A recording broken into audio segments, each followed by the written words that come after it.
자, 이번에 만나볼 종목은 토마토조아 님께서 남겨주신 두산퓨얼셀 살펴볼게요. 매수하신 가격 42,000원, 비중은 15%, 추가 매수해도 괜찮을까요? 라면서 남겨주신 종목인데요.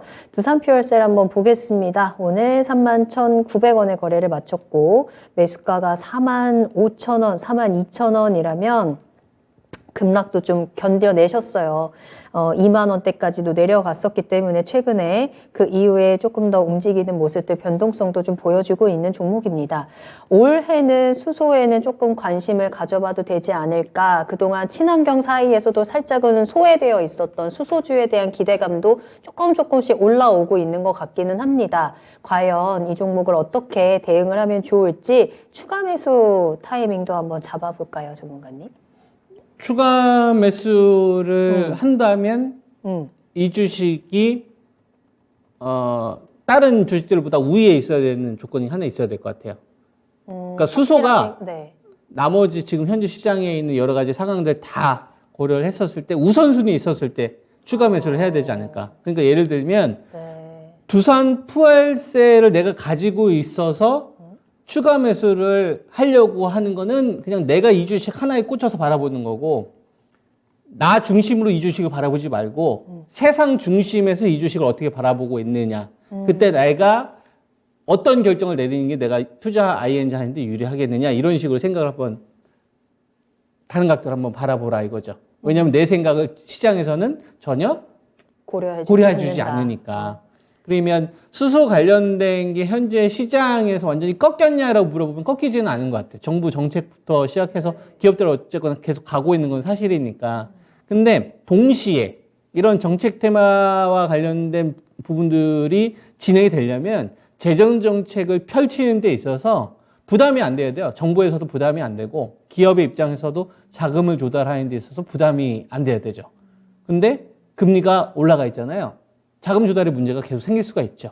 그러니까 뭐 올해 투자하려고 하는 거를 올해하고 내년 반반 할 수도 있는 거고. 그러니까 테마가 이만큼 형성될 수 있는 게 절반을 쪼그라들 수가 있는 거죠. 왜냐하면 자금 조달하는데 어려움이 생길 수가 있으니까. 그래서 실제로 배터리에 관련된 주식들도 보면은 SK온하고 포드도 지금 뭐 결렬된 다음에 지금 LG 에너지 솔루션도 가려고 하지 않습니까? 자금 문제 때문에. 이게 비단 전기차 문제나 배터리 문제가 아니라 뭐 건설사들도 최근 들어서 이런 문제가 있어요. 자금 조달과 관련된 부분. 그러니까 두산 퓨얼셀을 수소와 관련돼서 앞으로 전망은 좋으니까 나는 매수해야지라고 미리 내가 결론을 내려놓고 살 생각을 하고 있는 상태에서 찾다 보면 살 이유만 보이는데, 그러면 투자 오류가 발생이 될 수 있다 이거야. 보고 싶은 것만 보게 그렇죠. 될 보고 수 있죠. 내가 가지고 있는 관점은 이미 스스로가 결론 내버린 거예요. 난 손해 보면 안 되고, 난 수익을 꼭 내야 되겠고, 그리고 이 돈 힘들게 벌고 있으니까 추가 매수 잘해서 수익 내고 나와야지. 근데 그쵸. 수소차 관련된 전망은 좋으니까 좋은 얘기 하는 사람들만 얘기가 들리니까 이거 자체가 오류에 빠질 수 있다는 얘기. 왜? 세상은 나 중심으로 안 움직이니까. 신경도 안 써주니까. 시장 안에서의 수소의 역할이 얼마 정도 되느냐. 근데 그게 지금 얼마 안 되더라 이거예요. 그러면 15%의 비중을 더 실는 게 과연 나한테 유리하겠느냐, 아니면 15%의 비중으로 그냥 대응하고 나머지 85%를 좀 더 우선순위로 줄 수 있는 주도산업 쪽으로 활용하는 게 어떻겠느냐가 이제 제가 드리고 싶은 말씀인 거죠. 그래서 저는 15% 물량 안에서만 대응해도 충분하다. 수소 관련된 거에 대해서는. 기대치를 너무 크게 가져가서는 안 된다. 이런 의견이고요. 그리고 이 주식을 잘 보면 10월 17일 날 저점을 좀 찍었어요. 그리고 6월 달, 7월 달. 이때 보면 시장과 거의 비슷한 흐름들을 좀 보입니다. 그리고 8월 달에 이 고점을 못 넘어가죠. 그리고 11월 달 이 고점도 못 넘어가고. 자, 시장하고 한번 비교를 해보겠습니다. 지금 현재 두산 퓨얼셀이 시장을 이기고 있는가를 우리가 한번 살펴보게 되면, 자, 8월 달 지수도 전고점을 못 넘어갔고 이 녀석도 전고점을 못 넘어갔고요. 지수가 전저점을 깨는 이 기간 동안에 흐름을 좀 비교를 해보면 거의 지수랑 연동되는 것 같아요. 그러니까 이 주식을 보면 그냥 지수 정도 흐름이다. 뭔가 지수를 아웃퍼폼 한다거나 이긴다 이렇게 볼 수는 없다 이거죠.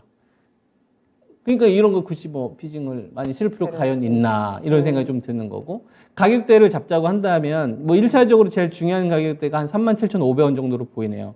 37,500원대가 1차적으로는 좀 위쪽 1차 저항 자리로 보이고 아래쪽은 요번에 터닝 포인트 나왔던 자리 요 자리가 한 28,500원 정도 되니까 요 가격에서 하단으로 놓고 28,000원 정도를 하단으로 놓고 위쪽으로 한 37,000원 정도 요 정도 그냥 밴드 대응 해야겠다 비중 정도 좀 조절했다가 이런 식으로 하시는 게 좀 훨씬 더 나을 것 같아요.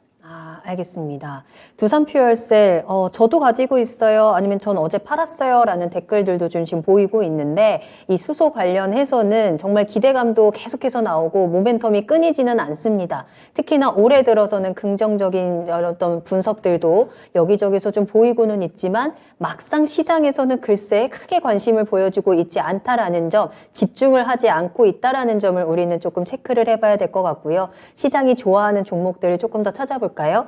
그 가운데서 지금 시청자님께서도 추가 매수를 하면서 비중을 늘리는 건 잠시 보류를 해보시는 게 좋을 것 같고요. 28,000원에서 37,000원 요 박스권에서 한번 비중 조절하시면서 잘 대응해 보시길 바라겠습니다.